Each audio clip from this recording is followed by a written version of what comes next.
आपने Jeffrey Epstein का नाम तो सुना ही होगा, जिसने अमेरिका में महिलाओं के शोषण और सत्ता के गहरे रिश्तों का उजागर कर दिया था। अब इसी तरह एक कहानी भारत में सामने आई है और ये मामला महाराष्ट्र से जुड़ा है। यहां भी सत्ता, भरोसा और शोषण की कहानी सामने आती है। इस मामले का नाम सोशल मीडिया पर अब भारत की एप्स्टीन फाइल रखा जा रहा है। दरअसल नासिक में पुलिस ने अशोक खरात को गिरफ्तार किया है। यह व्यक्ति महिलाओं का यौन शोषण करने और उनकी आपत्तिजनक वीडियोस बनाने के आरोप में गिरफ्तार किया गया है। पुलिस ने उसके पास से 58 आपत्तिजनक वीडियोस बरामद किए हैं। अशोक खरात न सिर्फ खुद को धर्मगुरु और ज्योतिषी कहता था, बल्कि उससे कई राजनेताओं, उद्योगपतियों और मशहूर हस्तियों के संबंध बताए जा रहे हैं। यह भी कहा जा रहा है कि लोग उससे अलग अलग मामलों में सलाह लेने आते थे। उसकी गिरफ्तारी के बाद महाराष्ट्र की राजनीति गलियारों में हलचल मच गई है। सोशल मीडिया पर उसकी कुछ तस्वीरें और वीडियोस भी वायरल हो रही है। इनमें एक वीडियो में देखा जा सकता है कि महिला आयोग की अध्यक्ष रूपाली चांककर उसके पैर धोती नजर आ रही हैं, श्रद्धा व्यक्त करती हैं। दूसरी वीडियो में वह उसे अपना गुरु कह रही हैं।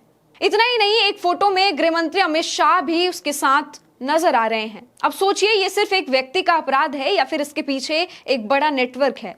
सालों तक अशोक खतरा ज्योतिष और धर्मगुरु बनने के नाम पर लोगों के करीब आता है, लोगों का भरोसा जीतता रहा और उसी भरोसे का इस्तेमाल करके वह बंद दरवाजों के पीछे महिलाओं का शोषण करता रहा।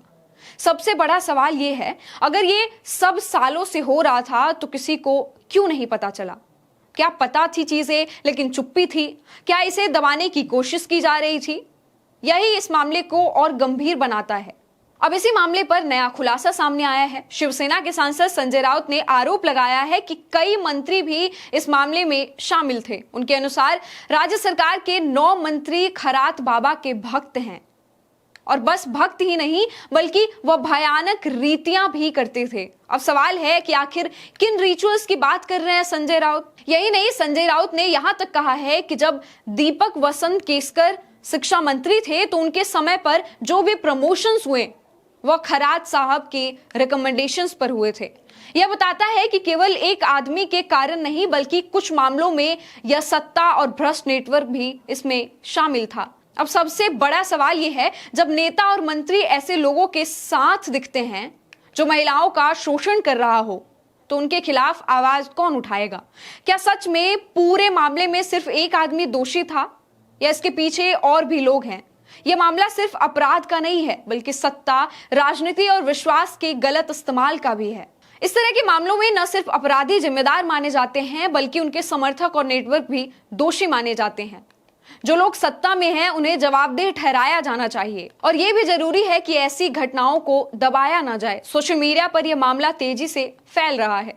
लोग पूछ रहे हैं, क्या सच में सिर्फ अशोक खरात दोषी था या इसके पीछे और भी लोग जुड़े हुए थे, जिसमें अमित शाह से लेकर महाराष्ट्र सीएम एकनाथ शिंदे तक का नाम जोड़ा जा रहा है। सवाल यह है कि क्या सत्ता के पहुंचे लोग इस मामले में शामिल थे, और अगर हाँ तो क्या कानून इस मामले में निष्पक्ष रहेगा?